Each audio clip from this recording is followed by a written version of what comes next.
What's up, everybody? It's Sound Author, and we're back in Myth. And I thought I would make another video for Myth because you might have noticed it has been receiving some mixed reactions from people, especially on KVR.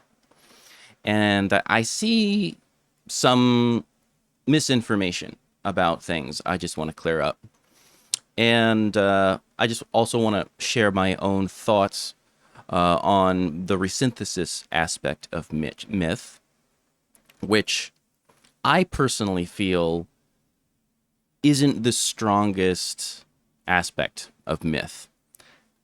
But as you can see, especially when you open the default patch with its big, beautiful iris visualizations, which are a visualization of the resynthesized sample and its temporal layers, the presentation of this synth seems to give you the impression that resynthesis must be the main event, because that's quite literally what's staring me in the face, with these big, beautiful, colorful irises begging me to drop a sample into them. So this synth must be about resynthesis, right?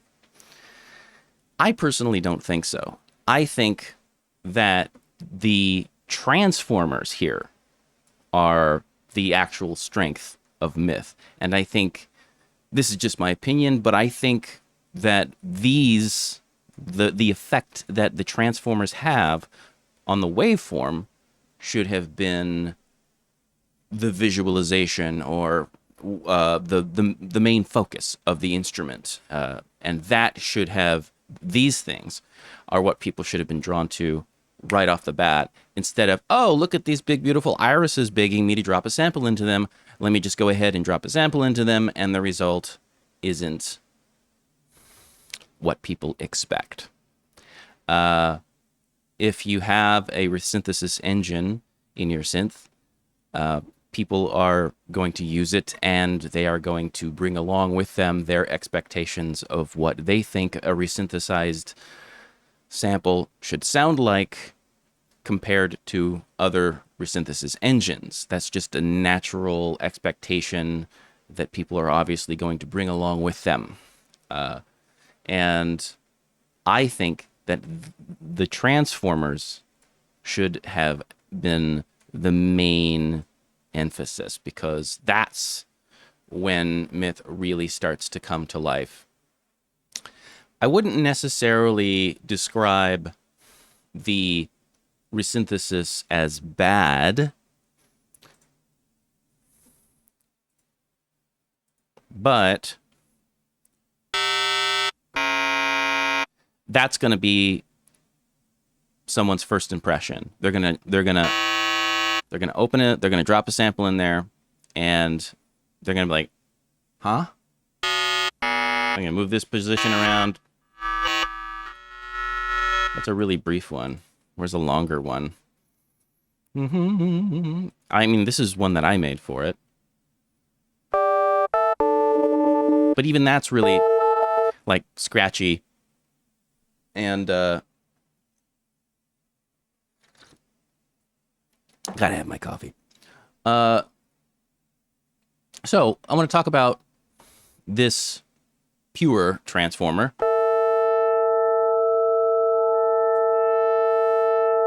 And a lot of people seem to think this is like a low-pass filter, which basically just reduces everything to a sine wave, and that isn't completely accurate. What this is actually doing is this is removing harmonics until only the strongest harmonics remains. Only the strongest harmonics remain. Now, the result of that, when it's all the way up, indeed, that might be something like a sine wave. But the strongest harmonics in a sound aren't necessarily the fundamental frequency. It could be any combination of frequencies. Depending on the source material, the result, your mileage may vary, okay? So somewhere in between, you have to understand, this is not a low-pass filter sweep, okay? Harmonics that are being removed in accordance with how strong those harmonics are. Okay? So somewhere in the middle, you have to understand, somewhere in between min-max values, we have this kind of happy place, okay?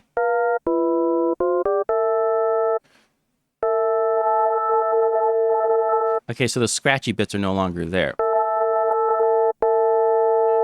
Now, I also want to talk about the scratchy bits, the scratchiness. Let me turn this all the way down. Here, let's just go ahead and let's just create a new unused. Let's talk about the scratchy stuff. I personally do not know whether or not the scratchy, brittle textures that you get were deliberately programmed in, or whether or not this is the result of some interpolation issue that was caused by the fact that the transformers have to act on the waveform. I don't know this for certain. This is pure conjecture on my part, but my theory is that because these transformers have to act on the waveform in a very specific way, that because these transformers have to act on the waveform like that, my theory, and this is just a theory, is that these only started to function the way that they were intended to function when some issue with the interpolation was mitigated. Okay, so at the beginning, there could have been the resynthesis result. It's a theory. Could have been seamless and smooth and spotless and pristine and lovely, right? But maybe because of the interpolation, these weren't acting on the waveform as intended, and so something had to be nip-tucked in order to allow these transformers to do their jobs, and that might have had a negative impact on the interpolation between waveforms. That's a theory of mine. I could be totally wrong. Okay, I don't know that. All right. The brittle high frequencies, the scratchiness, it all could have been intentional. Okay. And I could understand why if it was. I was talking to Peter recently, and he was we were talking about this German composer. I can't remember his name, but he's one of those electronic producers that really embraces digital dirt, something like digital dirt, which is not a bad thing. Sounds like a bad thing, but can be very, very beautiful. So I just wanted to talk about that briefly because digital dirt can become a really, really lovely thing in a certain context. But if that's not on people's minds, they might hear that digital dirt and go, ugh, that sounds terrible. It depends, from a certain point of view, okay? So I just wanted to mention that briefly. So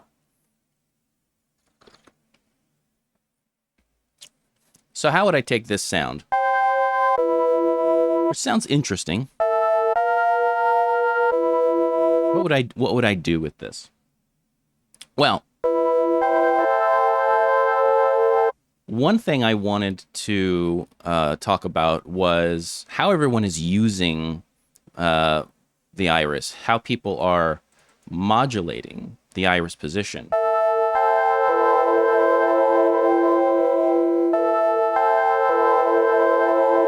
Let's go to that LFO and let's okay, we won't use an LFO. Okay, so most people are going to modulate this with an LFO or with an ADSR envelope, but the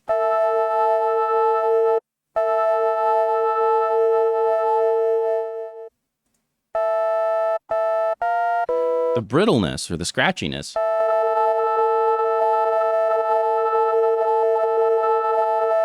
becomes really evident when you move the iris position. It's while it's moving, right? But if it's not moving, sure, you might hear some interesting things going on in the high frequencies, but it's it's not so bad when it's stationary, right? A lot of people have mentioned that the default sine wave sounds really good when you use the transformers, and they're right. And I have said, had that been the case, and the default untransformed waveform was just the sine wave, our reaction to Myth, might have been a lot more positive because people wouldn't be encountering these harsh things going on in the high frequencies. So the reason that I was talking about movement through the iris position is I'm just going to create a math modulator, which is basically kind of similar to Yuhi's mod mappers. Put it somewhere around 50%. And I'm going to have a note random, which I think... Yeah, I'll just go to iris position.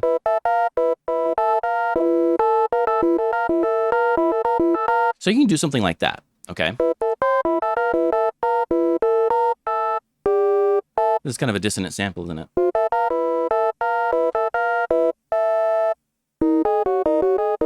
Okay.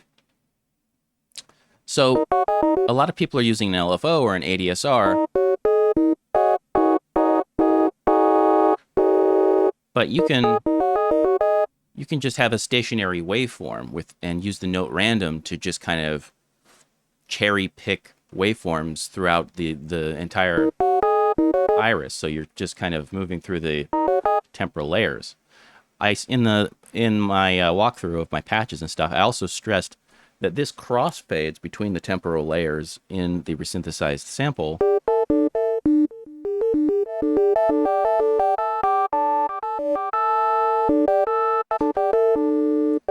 So one thing I might do is I might go, okay, so that's kind of cool. That has a nice result on the timbre.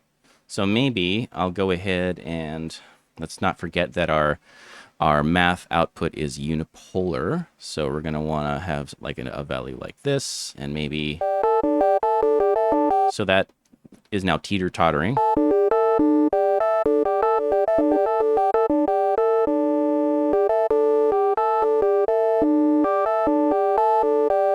Right. So the smooth control is really something that you need to worry about when you have movement. But since our notes are stationary, we don't have to worry about movement so much because it's just stationary notes that are being cherry-picked.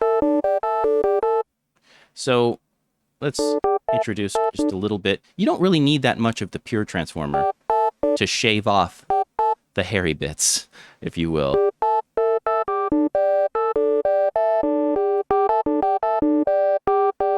Okay, so let's not forget that one of the things about Myth that's really cool is when you remove harmonics and then put harmonics back with the transformers. And I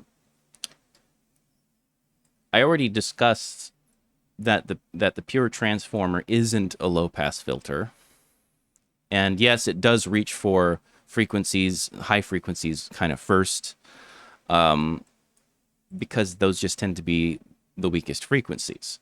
Only the strongest frequencies remain. That's the general principle. But we know that it's not a low-pass filter, and it's not just removing high frequencies. So even though it has a tendency to kind of behave like a low-pass filter, it is removing frequencies all throughout the frequency spectrum. So we're not just scooping out high frequencies and then adding high frequencies back. It can kind of be like that depending on the source material. But I just really wanted to stress that because everyone's describing the pure transformer like it's a low-pass filter or like it's a spectral low-pass filter or whatever. It's not behaving that way. Please stop saying that. It is incorrect. Okay, so transformer. Now, these are the things that really bring Myth to life. One thing I wanted to talk about is that I'm going to create another math module here. You can create feedback loops within the modulation section. You can have a modulation source modulating another modulation source, modulating another modulation source. So what I'm going to do is I'm going to create 4 more math modules, creating Perlin noise, which is like smooth random noise.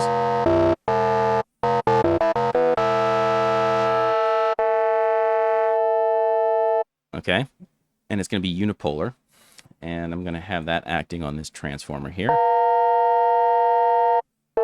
Well, you do have to turn the rate up a bit to get it to move.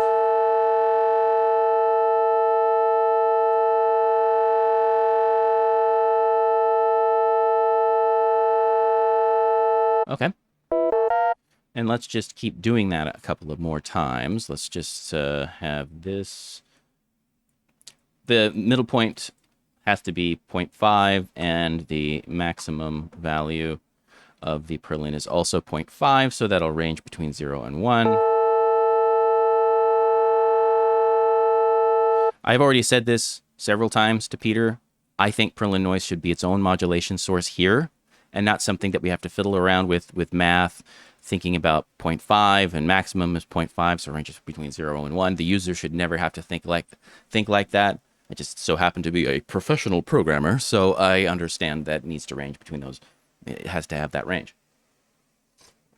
But the average user shouldn't have to think about that. Perlin noise should be its own modulation source in here. So let's just go ahead and do the thing that we did to the saw wave transformer, and we'll do it to what was string. This one messes around with phase.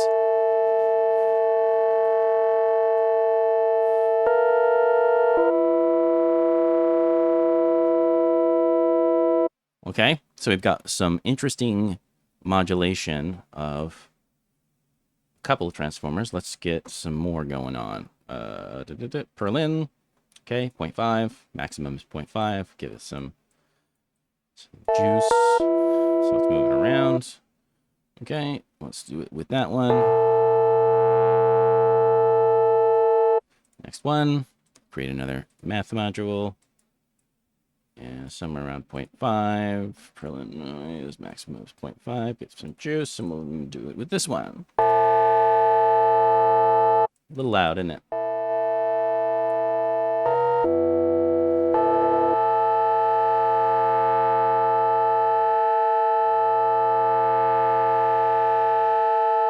Okay, so we got 2, 3, 4, and 5 modulating these first 4 transformers.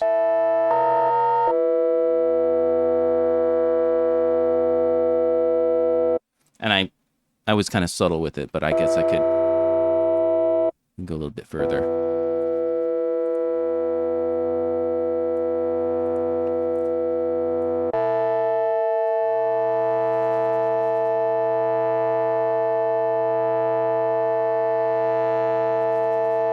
Okay, so I was talking about these feedback loops that you can create with modulation. So we have math 2, 3, 4, and 5 modulating these 4 transformers.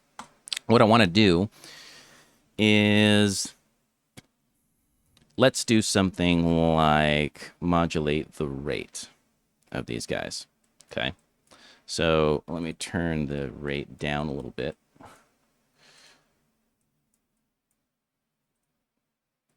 Okay. All right, so math 2 is going to modulate the rate of 3.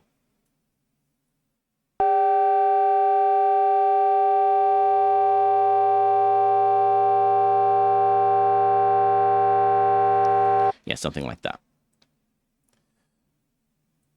All right, so, and math 3 is going to modulate the rate of math 4, like so. And math 4 is going to modulate the rate of math 5, like so.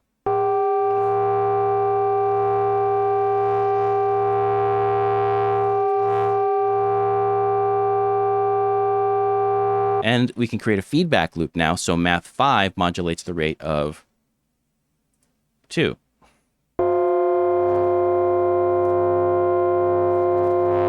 Now, in most synthesizers, you cannot create feedback loops like that.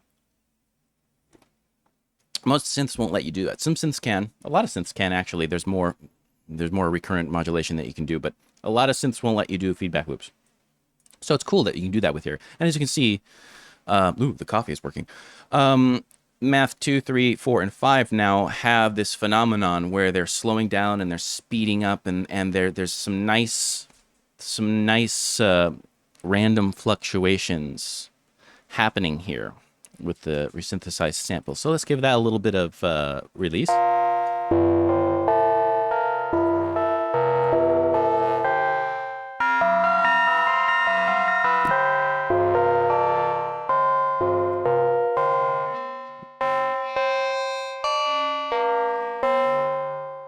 Maybe we will give the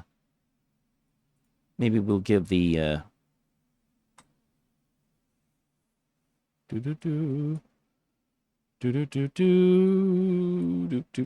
a bit of release.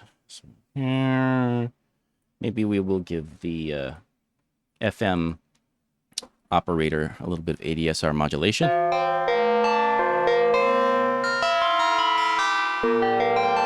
Okay, so this is a very atonal sample that I resynthesized.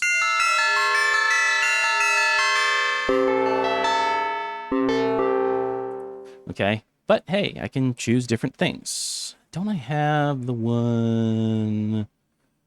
Elven Tomb is what's used for the default patch.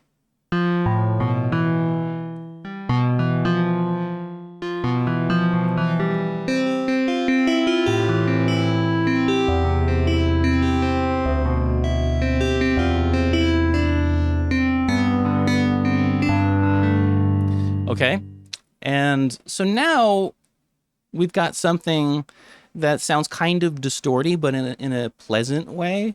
And that's what I like about the transformers, is that they sound kind of like a per voice distortion effect. But I do believe that some sort of waveguide system has been used. There's a kind of a DSP jargon. But some people are just describing these transformers as distortion modules. And I guess technically that's true, but I do think it's a bit more sophisticated than just distortion modules. But this is the behavior, this is the strength of myth, in my opinion, is the transformers. So try not to focus on, sweeping through the iris with LFOs and ADSRs or whatever all the time. I mean, don't get me wrong, I've got plenty of patches that do sweep through the iris position with LFOs and envelopes, but you don't have to modulate the iris position that way. You can just have stationary waveforms that are cherry picked out of the thing. Have a little bit of atonality.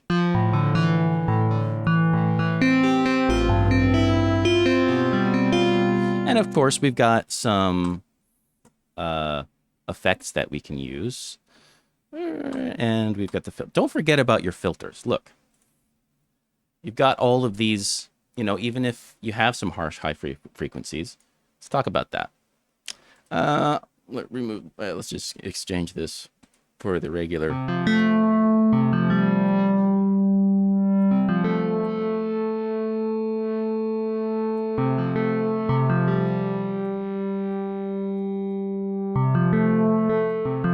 So I completely removed the pure transformer, right? The pure transformer was removing those harsh high frequencies, right? Well, removing harmonics until only the strongest harmonics remain, but quite often it does act on the high frequencies. More often than not, it does do that. So I understand why people are talking about it like it's a low-pass filter, but technically that's not the case. Anyways, I'm just going to completely remove it now and keep the harshness. Okay, let's not forget that we do have a low-pass filter available to us. Let's cycle through some of these. I really like the ladder filter, and I like to give the ladder filter I usually like to give a low pass filter some juice. Okay, so give it a couple of decibels here. Drive the filter a little bit. That's a bit too much. Okay, so I've got this ADSR over here.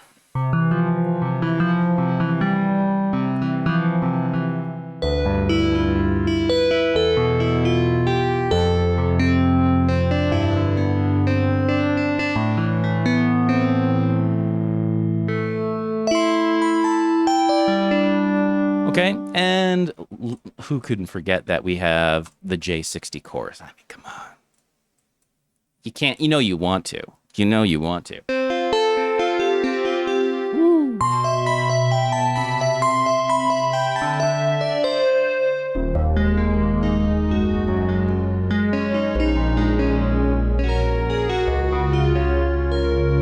And of course, you've got your reverbs and all of that beautifulness. But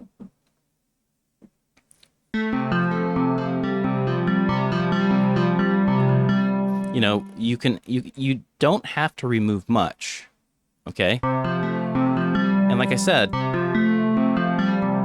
embrace your filters, okay? It's okay to use filters. It's okay to use a low pass filter. There's nothing wrong with that.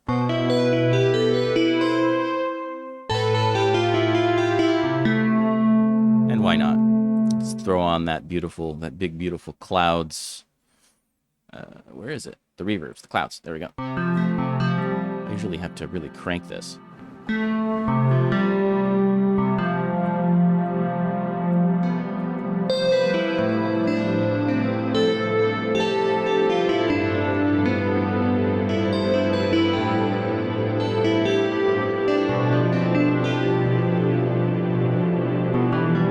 There's bits of silence there. So maybe I might want to...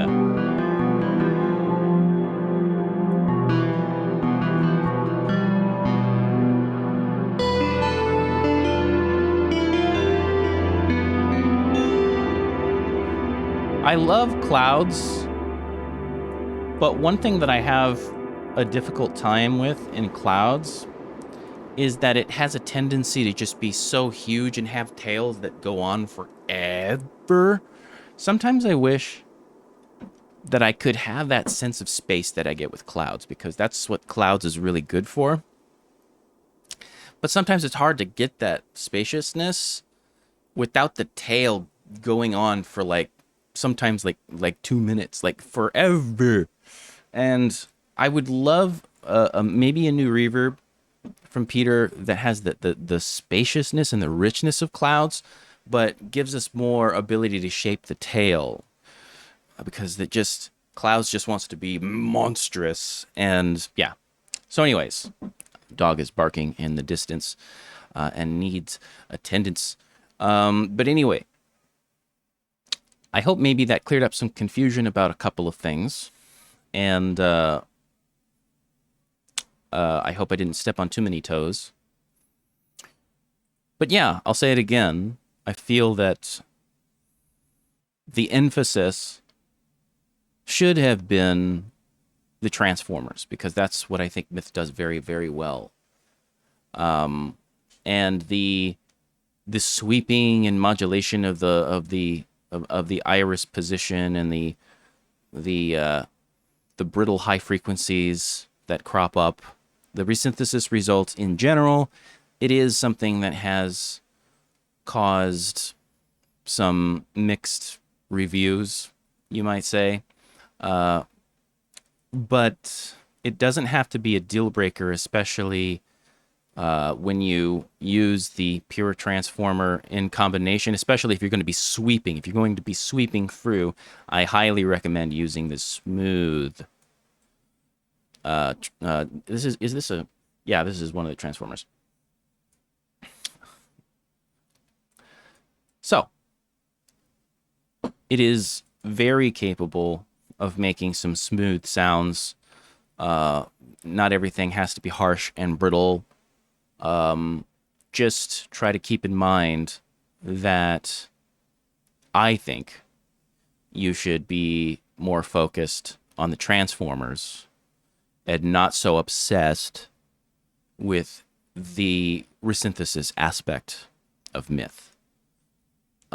It, in my opinion, should have been a secondary aspect of myth, and the transformation of the waveform should have been what was front and center. That should have been the thing that pulled people in, and so they started messing with the transformers and not the resynthesis. But that's just my opinion.